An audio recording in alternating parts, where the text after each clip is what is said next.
దేవునికి స్తోత్రాలు. దేవుని వాత్సల్యతను బట్టి మరి ఇంతవరకు ప్రభు సజీవ లెక్కలో నిలిపి ఉన్నాడు. అదేవిధంగా నేను చెప్పవలసిన సాక్ష్యం ఏమిటంటే, మరి ఎందుకో నేను ప్రార్థన చేసుకుంటూ ఉన్నప్పుడు నాకు ఆ ప్రార్థన సరిపోవట్లేదని, సేవాభారం ఎక్కువ అవటం వల్ల మరి సాలినంత ప్రార్థన చేయలేకపోతున్నానని ప్రభు సన్నిధిలో ప్రార్థన చేసుకుంటున్నప్పుడు ఒక ఆలోచన వచ్చింది. మన ఏప్రిల్ మాసం వరకు ఉపవాస ప్రార్థనలో నెలకి ఒక 10 దినాలు ఉపవాసం ఉండి మళ్ళా ఆ 20 దినాలు సేవలో ముందుకు సాగుదామని ఆలోచన వచ్చి ప్రార్థన చేసుకున్నాం. అదేవిధంగా దేవుని మహాకృపను బట్టి గతించిన నెల ఉపవాస ప్రార్థన చేసుకున్న ప్రభు సహాయం చేశాడు. అయితే ఈ మాసంలో మరి నాకు చాలా భయం వేసిపోయింది. ఎందుకంటే దినానికి వచ్చి 3 కూడికలు 2 కూడికలు అలా జరుగుతూ ఉన్నాయి. ఆ కూటాలకి వెళ్ళాలి, ప్రార్థన చేయాలి. మరి నాకు శక్తి సరిపోవట్లేదు. చాలా భయం వేసిపోయింది.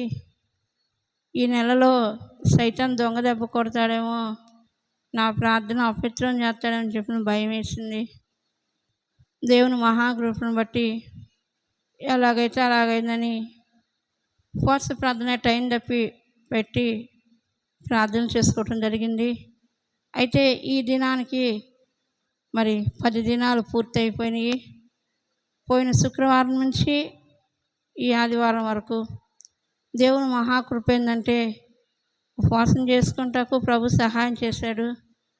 బయట పాస్టర్ గారితో సేవకి వెళ్ళటానికి ప్రభు సహాయం చేశాడు. అయితే భయంకరమైన ఫీవర్ నన్ను వెంటాడింది. చెప్పలేను, బాగా నలిగిపోయిన ఉపవాసాల్లో. ఇక మధ్యలో ఆపేద్దామేమో అనిపించింది. శరీరం ఏమో బలహీనం అయిపోయింది. కానీ పట్టుదల అనేది వదిలిపెట్టకూడదు. మధ్యలో ఆపెత్తే సాతాను నవ్వుకుంటాడేమోనని మరలా అలానే ఉండి ప్రభు సన్నిధిలో పోరాడాము. మరి ఆ యొక్క ఉపవాస ప్రార్థన అపవిత్రం చేయడానికి ఎంతో జ్వరము, దగ్గు, జలుబు, శరీర బలహీనత, నాలుక నిండా పొక్కులు, మాట్లాడలేని పరిస్థితి, వాటర్ తగులుతుంటే ప్రాణం పోతుంది. అలాంటి పరిస్థితిలో చాలా బాధపడ్డాను. ఎంత బాధపడ్డా ఈ దినం వరకు ప్రభు సన్నిధిలో గడుపుటకు ఆయన బలిష్టమైన రెక్కల కింద నన్ను దాచాడు. దానికి ఎక్కడా వలకాక దుష్టునికి ఉదయకాలం మరి నేనేం ఉపవాసాల్లో ఉంటున్నాను. ఈ దినము భోజనాలు చేయాలంటే నాకు శక్తి చాలలేదు.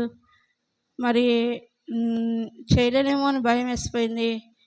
సరే ఏదో నా చేతనని చేద్దామని చెప్పని కాసిన పాలు తెప్పించి కాస్తున్నాను.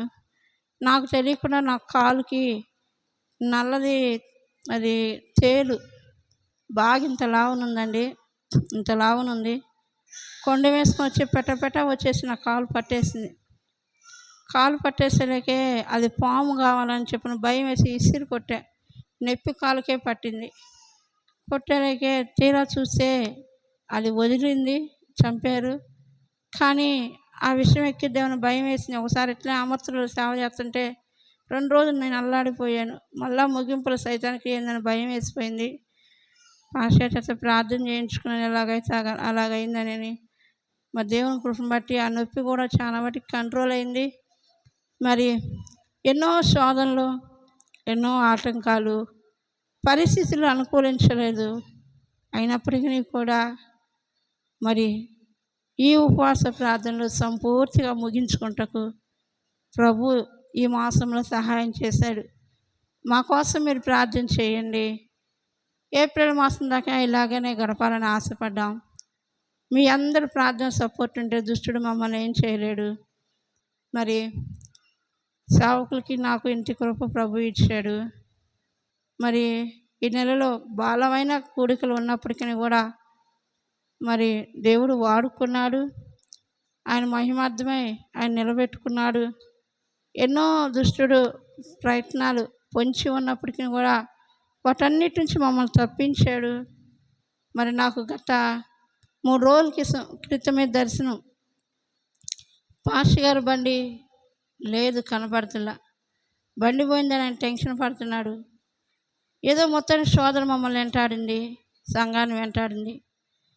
ఏందయ్యా ఇలా కనపడింది, నీ బండి లేదు చర్చి ముందు, ఏదో శోధన మనం వెంటాడుతుంది అనుకున్నాం. ఆ తెల్లారే మరి అక్క వాళ్ళ భర్త చనిపోవటం జరిగింది. మరి నిజంగా అది శోధనే మాకు. మరి అననుకూల పరిస్థితుల్లో కూడా ఈ ఉపవాస ప్రార్థనలు ఆగకుండా ప్రభు సహాయం చేసి జరిగించారు.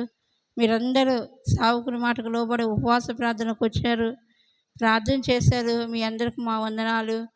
అదేవిధంగా ఈ ప్రార్థనలో ఈ దినంతో 10 దినాలు ముగించుకుంటూ ప్రభు నాకును సావుకునికి సహాయం చేశాడు. మరి అట్లా మళ్ళీ నెక్స్ట్ నెలలో అలా. మరి ఎందుకు చెప్తా అంటే మీకు దేవుడు ఎన్నో మేలు చేశాడు. ఉపవాస ప్రార్థన ద్వారా భయంకరమైన కార్యాలు చేసుకుంటూ వచ్చాడు, భయంకరమైన సమస్య నుంచి విడిపించాడు. ఒక అక్క నన్ను అడిగింది, అక్క నీకేం తక్కువ, నువ్వు ఉపవాసాలు ఉంటున్నావు అని అడిగింది. నన్నాను, అమ్మ నాకేమీ తక్కువ కాదు, దేవుడు సమృద్ధిగా ఆహారం ఇచ్చాడు, వస్త్రం ఇచ్చాడు, సొంత స్థలం ఇచ్చాడు, మందిరం ఇచ్చాడు, నాకేమీ తక్కువ లేదు. కానీ మీ సమస్యల కొరకు ఉట్టిగా ప్రార్థన చేస్తే ఉపయోగం ఏముంది? మీ సమస్యలు తీరాలంటే మేము బలైపోవాలి కదా. మరి మేము ఉపవాసాలు ఉంటేనే మీరు సంతోషంగా ఉండగలుగుతారు, నవ్వుతా. మీకోసమేనమ్మా మేము ఉంటుంది ఉపవాసాలంటే. ఏడ్చింది పాపం. నిజంగా అలా ఇలాంటి తల్లులు మాకు ఇచ్చారని చెప్పని ఆమె చాలా ఏడ్చింది, దేవుని స్తుతించింది. మరి మా కోసం మీరు ప్రార్థన చేయండి, మీ సమస్యలన్నీ పోయి మీరు సంతోషంగా మందిరంలో ఉండాలంటే మేము ఈ విధంగా బలైపోవాలి, తప్పదు. మరి ఉపవాస ప్రార్థన ద్వారా దేవుడు గొప్ప గొప్ప కార్యాలు చేశాడు. ఆర్థిక సహాయం, విస్తారమైన ఆర్థిక సహాయం. ప్రభు కొన్ని అప్పులు తీర్చడానికి కూడా ప్రభు సహాయం చేశాడు. నిన్న పాస్టర్ గారు చెప్పారు కదా, కొంత అప్పు మిగిలి ఉంది, కానీ మీకు ఎవరికి నేను వేయను, నా తీర్మానం ఇది, నా తీర్మానం కాబట్టి దేవుడు సహాయం చేస్తాడు అని నేను అప్పుల కోసం ప్రార్థన చేయించాను కదా. కొంత అప్పు కూడా ఈ నెలలో తీసుకోవటానికి ప్రభు సహాయం చేశాడు. ఎన్నో కార్యాలు, 1 కాదు 2 కాదండి, ఎన్నో కార్యాలు మరి ఇలా చేసుకుంటూ ప్రభు వచ్చాడు. ఈ 2 నెలల ఉపవాస ప్రార్థన ప్రభు ఆశీర్వాదకరంగా జరిగించాడు. ఇందుకు నేను కృతజ్ఞురాలనై ఉన్నా. ఎందుకంటే బలహీనమై పడిపోతానేమని. రేపు క్రిస్మస్ అనగా ఈరోజు చలి జ్వరం భయంకరంగా నైట్ అంతా అల్లాడిపోయాను. కానీ అయినప్పుడు కూడా ఆ చలి జ్వరంలో కూడా మరి మన విశ్వాస ఇళ్ళకి వెళ్ళి కూటంలో కూర్చున్నా. నేను అన్నతో అన్నా, అయ్యా నేను రాలేను అయ్యా, నా వల్ల కావట్లేదంటే, నువ్వు రాకపోతే వాళ్ళు బాధపడతారన్నారు. సరేలే, ఎందుకు ఆ బాధ ఏదో మనమే పడదామని చెప్పని వెళ్ళి కూటం చూసుకొని వచ్చాను. విపరీతం అయిపోయింది. కానీ తెల్లారిపాటికి క్రిస్మస్ ఆరాధన చూసుకోవటకు, మరి ఆ చనిపోయిన మనిషి దగ్గరికి వెళ్ళి వాళ్ళని ఆదరించటకు, మళ్ళీ చక్రపానం వెళ్ళటకు, మళ్ళీ తిరిగి వచ్చి మళ్ళీ ఉపవాస ప్రార్థన గడుపుటకు ప్రభు శక్తిని మాకు ఇచ్చాడండి. మరి మీరందరూ మా కోసం ప్రార్థన చేయండి. ఈ 2 నెలల ఉపవాస ప్రార్థన ప్రభు మహిమకరంగా జరిగించాడు.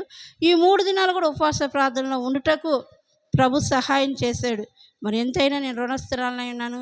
ప్రభు చేసిన మేలుకి కృతజ్ఞత తెలుపుకుంటూ ఈ సాక్ష్యాన్ని ప్రభు దీవించునుగాక. ఆమేన్.